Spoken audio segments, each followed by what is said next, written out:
అనే కార్యాచరణ 15 మంది మంత్రులు అక్కడనే ఉన్నారు. అరే మా పార్టీ అండి, అది పార్టీకి సంబంధించిన నాయకులు, మాతో పాటు మంత్రులతో పాటు సీనియర్ నాయకత్వం అంతా కూడా ఉంది, పిసిసికి సంబంధించిన నాయకత్వం కూడా ఉంది, వారు పూర్తి స్థాయిలో వారి మాజీ మంత్రులు కూడా వచ్చింది. వారు ఇప్పుడు బై ఎలక్షన్ వచ్చినా అదే రిపీట్ అవుద్దా? జూబ్లీ హిల్స్ కాకుండా ఖైరతాబాద్ లో దానం నాగేందర్ రాజీనామా ఎందుకు వస్తుంది బై ఎలక్షన్? ఖైరతాబాద్ దానం నాగేందర్ రాజీనామా అయ్యారా? ఇప్పుడు మనం అదే వాళ్ళంతా కూడా ఊహాజనికంగా ఈ ఎలక్షన్ వస్తుంది, ఆ ఎలక్షన్ వస్తుంది, ఏ ఎలక్షన్ వస్తుంది. ఇప్పుడు విచారణ జరుగుతూ ఉంది, తదుపరి తెలుస్తుంది కదా. దాని విషయంలో నేను ఎట్లా మాట్లాడతా? అది స్పీకర్ గారు కోర్టులో ఉంది, సుప్రీం కోర్టులో ఉంది, క్లియర్ కదా. సుప్రీం కోర్టులో ఉంది, సుప్రీం కోర్టులో ఉంది. స్పీకర్ గారు మొన్న అంశం మీద నేను మాట్లాడదలుచుకోలేదు. ఓకే, ఈ పంచాయత్ ఎలక్షన్స్ ఎట్లా ఉండబోతున్నాయి? పంచాయతీ ఎంపీటీసీ, జెడ్పీటీసీ గానీ మున్సిపల్, సరే ఇవంటే గుర్తులేవు. దీనికి సంబంధించి అయితే బీసీ రిజర్వేషన్ 42% ఇస్తా అని 17% ఇచ్చి మోసం చేశారు అని అంటారు. నిన్న ఒక అతను సూసైడ్ కూడా చేసుకున్నారు, ఈశ్వరాచార్యని. ఇప్పుడు ఒకటండి, కాంగ్రెస్ పార్టీ ప్రభుత్వం మా రాహుల్ గాంధీ గారి ఆలోచన మేరకు 42% ఈరోజు ఒక డెడికేటెడ్ కమిషన్ ఏర్పాటు చేసుకొని, మరి కమిషన్ ఇచ్చిన నివేదిక ప్రకారం రిజర్వేషన్ ప్రక్రియను చేపట్టి దానికి సంబంధించిన ప్రభుత్వ ఉత్తర్వులు ఇచ్చి ముందుకు పోవాలని ఎన్నికలను కూడా డిక్లేర్ చేయటం జరిగింది. ఎవరు ఆపినరు? కోర్టు పరంగా ఆ నిబంధనల ప్రకారం ఆగి ఉన్నది. దానికి ఏంది, ఉన్న అన్ని ఆలోచనలు చేసి లాఖరికి కూడా కేంద్ర ప్రభుత్వం పైన ఒత్తిడి తీసుకురావడానికి జంతర్ మంతర్ దగ్గర మరి పెద్ద ఎత్తున ధర్నా చేయడం జరిగింది. ముఖ్యమంత్రిగా రాహుల్ గాంధీ రాలేదు, ప్రియాంక గాంధీ రాలేదు, మల్లికార్జున ఖర్గే రాలేదు, ఎవరు రాలేదు. సీరియస్నెస్ లేదు కాంగ్రెస్ పార్టీలో. ఆ రోజు జరిగింది బీహార్ లో ఒక చిన్న జార్ఖండ్ కు సంబంధించిన అంశం. అందరూ అనుకోకుండా జరిగిన సంఘటన, మాజీ ముఖ్యమంత్రి గారు చనిపోవటం, అందరూ అక్కడ పోయిండ్రు. కానీ జమ్మూ కాశ్మీర్ మాజీ గవర్నర్ చనిపోతే అక్కడికి వచ్చారు రాహుల్ గాంధీ అదే రోజు అక్కడ పోయిండ్రు. ఆ విధమైన అక్కడ ఏంటంటే సోషల్ అప్లికేషన్ పరంగా పోయిండ్రు. దానికి రాలేదు అంటే ఏమండి, ఇంకా జంతర్ మంతర్ దగ్గర ప్రభుత్వం తరఫున, పార్టీ తరఫున ధర్నా చేస్తే అదొక అంశం అండి. రాహుల్ గాంధీ గారు లేరు, మల్లికార్జున ఖర్గే గారు లేరని, మల్లికార్జున ఖర్గే గారు రాహుల్ గాంధీ గారి ఆలోచన మేరకే 42% తీసుకొచ్చినాం. వారి ఆలోచన లేకుండా 2 సార్లు రాలేదు రాహుల్ గాంధీ. రావాలని రూల్ ఇక్కడ ఉందా?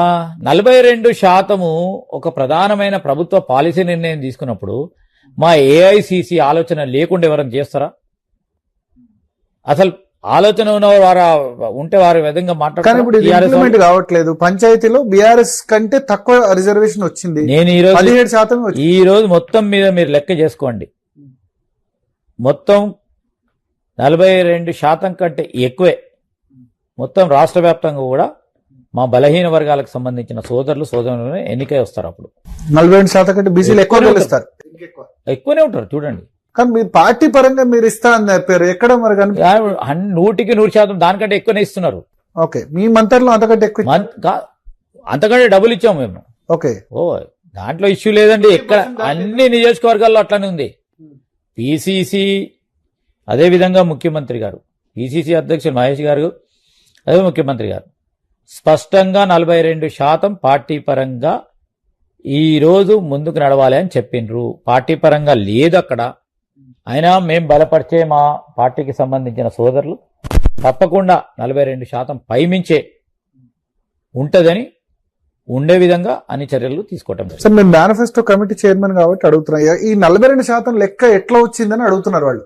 ప్లస్ ఈ 42% అంటే సరే కోర్టు ఉంది, కానీ బీసీలకు చాలా బీసీ డిక్లరేషన్ లో చాలా హామీలు ఇచ్చారు, దాన్ని ఎన్ని ఇంప్లిమెంట్ చేశారు? ఏమీ చేయలేదు.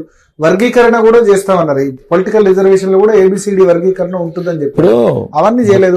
తర్వాత బడ్జెట్ కూడా ఆకాశాన్ని తీసుకొచ్చి ఒకటే సంవత్సరంన్నరలో మొత్తం అద్భుతాలు చేయాలి అని ఆలోచన చేసే టీఆర్ఎస్ గాని బీజేపీకి కానీ చెప్తా ఉన్నాం. ఒకటి అవకాశం వచ్చింది, మేము ఈరోజు చెప్తా ఉన్నామండి, వివిధ బలహీన ఓబీసీలకు సంబంధించిన వివిధ కార్పొరేషన్ ఏర్పాటు చేసినాం.